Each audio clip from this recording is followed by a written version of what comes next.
Nous sommes ici au lac des Jossaux et on peut constater que le lac est en train de remonter, ce qui est rassurant pour les Gapençaises et les Gapençais. Pourtant, les choses ne sont pas réglées. En effet, depuis déjà 2003, on sait que la ville risque de manquer d'eau. Pierre-Bernard Rémond, l'ancien maire, l'avait dit suite à la sécheresse de 2003. Il avait lancé les études en diversification de la ressource en eau pour la ville. Et pourtant, en 2007, quand le nouveau maire est arrivé, rien n'a été fait.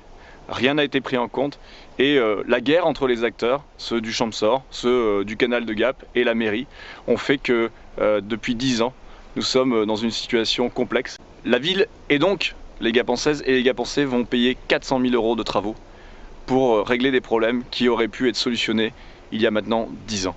Nous sommes ici sur la prise d'Héricou, sur le Drac, dans le Champsaur. Ça permet de comprendre comment fonctionne l'alimentation en eau de la ville. Ici, normalement, est captée l'eau en surface. Ensuite envoyé dans le canal Soumance, mis dans la réserve des Jossaux et ensuite alimente chacune et chacun des Gapençaises et des Gapençais, ainsi que les agriculteurs pour l'aspersion. Ici se fait le prélèvement d'urgence dans la nappe d'échouillère qui permet d'alimenter temporairement la ville de Gap.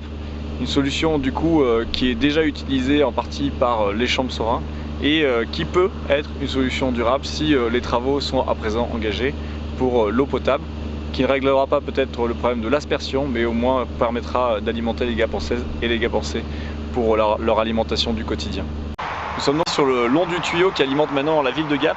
On comprend que ce sont des solutions effectivement très temporaires qui montent dans la montagne et qui affectent forcément l'environnement. Au-delà de ça, ce ne sont pas des solutions sécurisées pour alimenter une ville de 42 000 habitants. Les solutions d'urgence qui ont été mises en place ne peuvent pas devenir durables. Il va falloir se remettre autour d'une table, il va falloir discuter, il va falloir dialoguer pour faire en sorte que des solutions soient trouvées qui permettent de diversifier l'alimentation en eau de la ville, qui ne nous rendent pas dépendants d'une seule source d'eau, qui nous permettent aussi d'éviter la situation d'urgence dans laquelle nous nous trouvons, qui est coûteuse pour les Gapençaises et les Gapençais et qui ne permet pas d'anticiper l'avenir.